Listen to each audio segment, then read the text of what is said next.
ठाण्यात स्वस्तात दुचाकी मिळवून देण्याची आमिष दाखवत केमिस्ट दुकानदाराला तब्बल 5,40,000चा गंडा घालण्याचा प्रकार उघडीस आला आहे। वाळगे इस्टेट पोलिसांनी या प्रकरणी ज्ञानेश्वर कोळी व दिनेश पाटील या दोघांना अटक करून त्यांच्या ताब्यातून 7 दुचाकी जप्त केल्यात। 60,000 दुचाकी देण्याचे प्रलोभन दाखवत त्यांनी केमिस्ट संदीप गलांडे यांच्याकडून 9 दुचाक्यांसाठी मोठी रक्कम उकळली।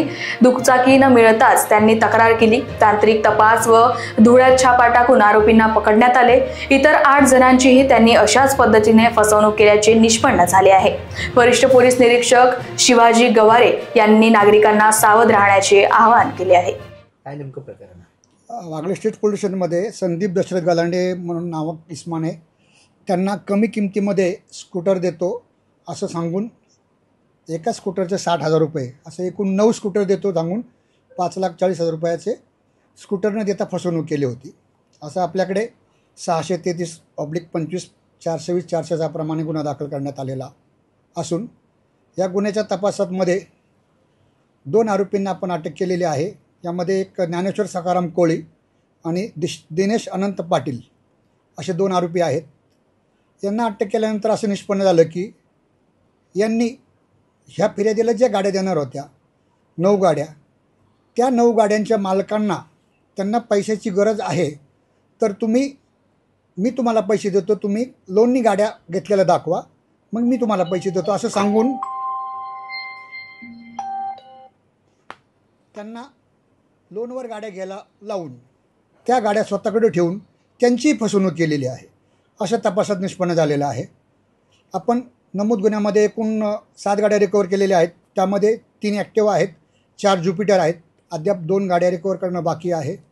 मग या गुन्ह्याचा तपास हा माननीय पोलीस आयुक्त ठाणे, सहपोलीस आयुक्त श्री ज्ञानेश्वर चव्हाण साहेब, अप्पर पोलीस आयुक्त श्री विनायक देशमुख साहेब, पोलीस उपायुक्त परिमंडळ 5 श्री कदम सर, सहाय्यक पोलीस आयुक्त वागळे विभाग श्रीमती दीपाली खन्ना मॅडम यांच्या मार्गदर्शनाखाली डिटेक्शनचे पोलीस उपनिरीक्षक भोसले यांच्या टीमने केलेलं आहे। 2 आरोपी सध्या कस्टडीमध्ये असून त्यांच्याकडून आरोपीकडून अजूनही गाड्या 2 रिकवर करणं बाकी आहे आणि इतर तपास बाकी आहे। तपासामध्ये निष्पन्न झालेलं नाही परंतु होऊ शकतं। पर्यंत अशी आहे की हे आपल्या गुन्ह्यातल्या फिर्यादीला त्यांनी कमी किमतीत गाडी देतो असं सांगून एकूण 9 गाड्या विक्री करण्यास आमिष दाखवलं आणि 5,40,000 रुपये त्याच्याकडून ऑनलाईन काढून घेतले। ते त्यांना ताब्यात देतं। त्यांच्याकडं या 7 गाड्या भेटलेल्या आहेत। 7 गाड्यांच्या मालकाला त्यांनी तुम्हाला पैशाची गरज आहे तर तुमच्या नावाने मी लोन काढून गाड्या घेतो, त्या गाड्या माझ्याकडे द्या, तुम्हाला मी पैसे देतो असं सांगून त्या गाड्या घ्यायला लावल्या आणि गाड्या स्वतःकडे ठेवल्या आणि त्यांना पैसे दिले नाहीत। तर नागरिकांना काय आव्हान करावं अशा पद्धतीचे फसवणूक होते? नागरिकांना हे सर्वात महत्त्वाचं आव्हान म्हणजे तुम्ही कुठल्याही प्रलोभाला बळी पडू नका। कमी किमतीत कुठेही गाडी मिळू शकत नाही आहे। ही गाडी एकतर कुठेतरी चोरलेली असू शकते किंवा इतर कोणाला तरी फसवणूक करून ताब्यात घेतलेली असू शकते। त्यामुळे काळजी करा। अधिकृत एजंटकडूनच गाडी खरेदी करा किंवा शोरूममध्ये गाडी खरेदी केलेलं कधी उत्तम। माहिती पडल्यावर यांना तो शॉप मेडिकल शॉपवाला आहे फिर्यादी आणि ते आरोपी नेटवरून माहिती पडली। त्यांचा काय पेशा वगैरे वेगळा आहे का? नाही, हे असंच काय त्याचं असं आपल्याला अजून तपासात पूर्ण निष्पन्न करायचं त्याबाबत।